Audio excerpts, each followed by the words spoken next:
Welcome back to some new malicious compliance stories, where people complied to the letter, but not the spirit of our request. I hope you had a great day. The first story is called First Thing in the Morning.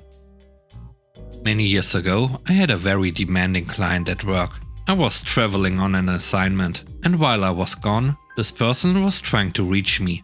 She became very upset when she was informed that I was unavailable and insisted that I return her call first thing in the morning. This was her first day, and the next day was Good Friday. I happened to be aware that she would be off work that day, but we aimed to please. The following morning, I was booked to fly home on a flight that departed at 6 AM. While sitting in the airport waiting for my flight at 5:15 AM, I returned her call. The sleepy confusion in her voice as I explained that I understood that she was urgently trying to reach me, so I wanted to make sure to call her before I boarded my flight and became unavailable, made my day. The next story is called Overtime on Overtime. This happened a few weeks ago. In a company of 3K employees, only 2 to 3% are paid by the hour. So most of the time HR forgets about us when they implement new systems. Normally, overtime must be approved in advance by the superior.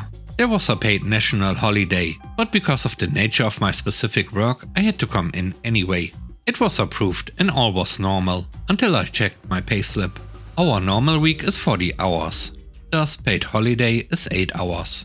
Overtime is 1.5 normal hours. We do our timesheets day by day. So I put Monday 8-hour holiday plus 8-hour worked overtime, and for the rest of the week the same, 8 hours each. On my payslip they paid 40 hours regular and the 8-hour holiday, so I was missing the overtime part. I sent an email to HR to see what's up, and the reply was that since it was a holiday I couldn't possibly be working, so the system doesn't allow for overtime on set days. At that point I went to see my boss and explained the situation. Why can't I put hours worked on holiday if I must work?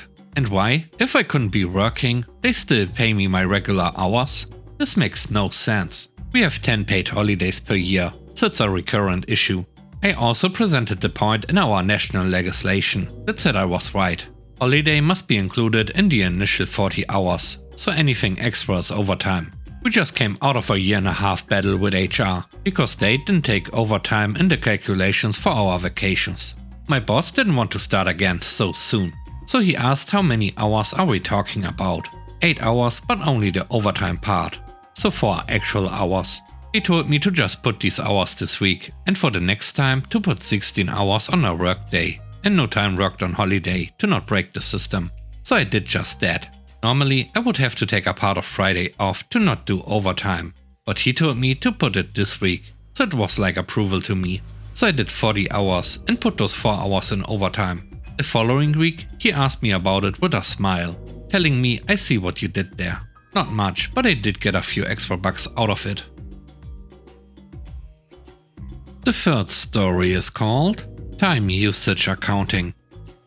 Back in the mid-90s I worked at an early website consultancy.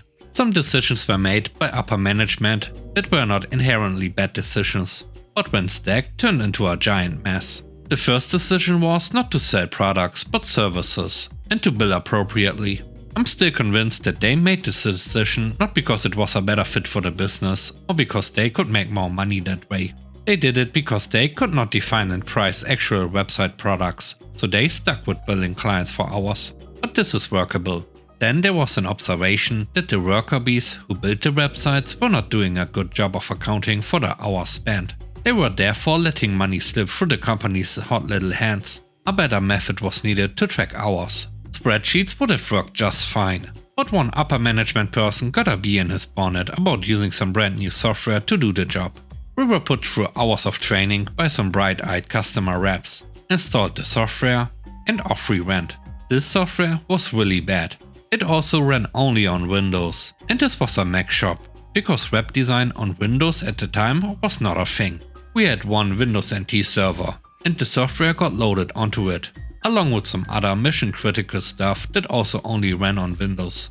Then the staff got bullied into entering everything into this software. The software turned out to be even worse than our websites. The backend did not have a mildly sophisticated database with record level locking. What does this mean?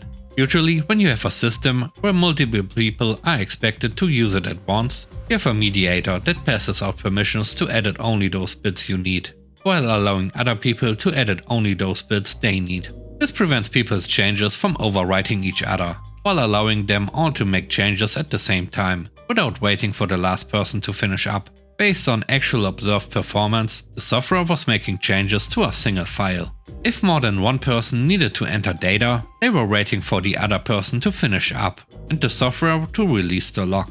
This meant a huge performance bottleneck.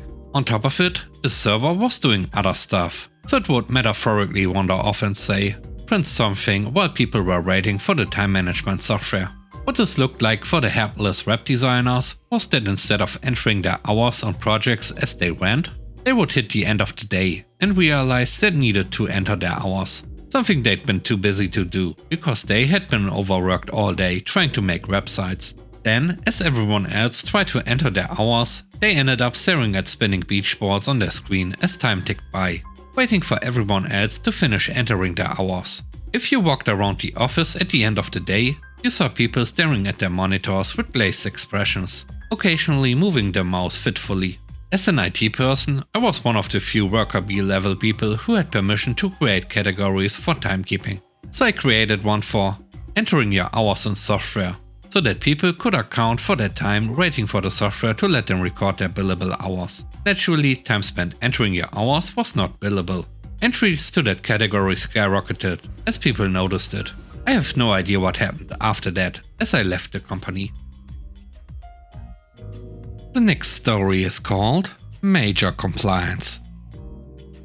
I was the mayor of a municipality that was tasked with hosting a large sporting event in my small European country, but only for athletes from within our nation.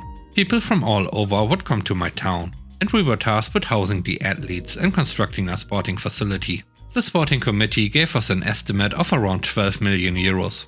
We blindly took their word. However, after signing the contract, we realized that we underestimated it. It would actually be over 30 million.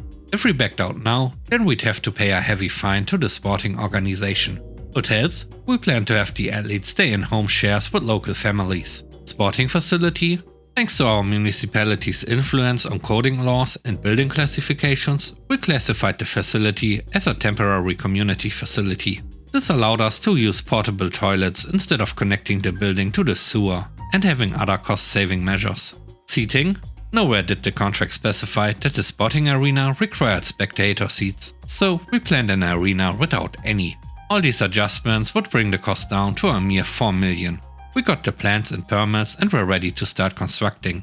However, word travels fast. The sporting committee caught wind of our plans. They pleaded for a change, but their contract's legalese was lackluster. They had to pay us 3 million to terminate the contract. And now, they've heavily lawyered up their legalese to avoid any such issues in the future. Thanks for watching the video. I hope you enjoyed it. If you did, please don't forget to leave a like, comment and subscribe. And if you have time, watch another one of my videos. And now, I hope you have a great day. See you soon. Bye bye.